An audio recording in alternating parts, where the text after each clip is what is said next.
Coucou, hier, désolé, je n'ai pas pu venir, mais j'avais piscine, j'avais coiffeur, enfin c'était une journée complètement dingue, mais on va se rattraper aujourd'hui avec un super beau cadeau si vous aimez la photo sur iPhone à la fin de l'émission. Bonjour à tous et à toutes, nous sommes le mercredi 14 mai 2014 et c'est le Fresh News du jour, c'est parti. This is funky fresh. This is funky fresh. Pick up on a mustard pack and grab your dab and cheese and fries. N'en déplaise à la communauté audiophile, Apple n'a jamais tué la musique avec le MP3 et c'est d'autant plus vrai que le MP3 n'a jamais été le format par défaut sur iPhone et iPod. Au contraire, et dès ses premières versions, l'iPod embarquait des convertisseurs audio de très bonne qualité et il est possible de lire des fichiers WAV ou AIF, donc non compressés sur les appareils mobiles de Apple. En revanche, l'iPod et l'iPhone ne sont toujours pas compatibles avec un son haute définition en 24 bits comme c'est le cas pour beaucoup d'autres smartphones et lecteurs audio portables aujourd'hui en vente, mais cela devrait bientôt changer.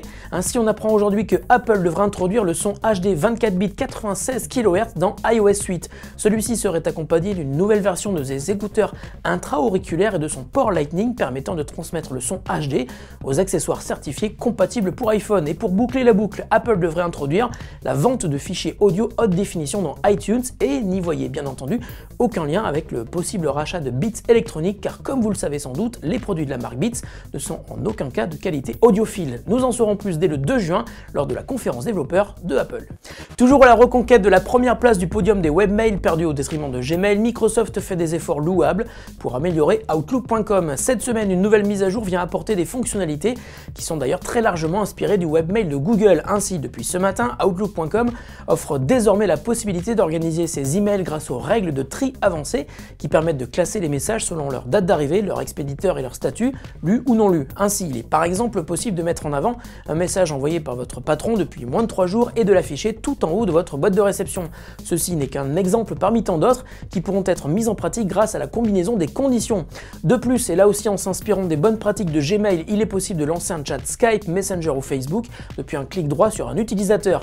Une section réservée aux conversations par chat apparaît d'ailleurs dans l'interface de Outlook.com. Et enfin, il est possible de répondre à un email sans même avoir besoin de l'ouvrir. Microsoft a aussi ajouté des raccourcis clavier pour annuler, supprimer, classer ou marquer des emails comme spam. Ces nouveautés sont ajoutées progressivement et devraient être disponibles pour tous d'ici quelques semaines.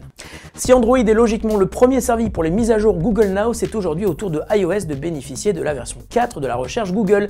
Au menu des nouveautés, OK Google qu'il suffira de prononcer pour que Google Now se mette aux ordres et attendre la question suivante. Comme pour Android, Google prend désormais le premier rôle et pourra tout faire pour vous rendre service. En clair, vous posez vos questions et Google Now vous répond. Si vous n'avez pas d'amis, vous pouvez donc engager la conversation avec votre iPhone, iPad ou iPod Touch et en plus de répondre à voix haute à des questions vitales comme savoir par exemple le nombre de calories que contient un cheesecake, Google Now vous affichera de manière automatique des infos sur le temps qu'il fait, vos temps de trajet, le résultat de vos équipes sportives préférées ou les nouveaux articles de vos sites web favoris comme biggeek.fr par exemple.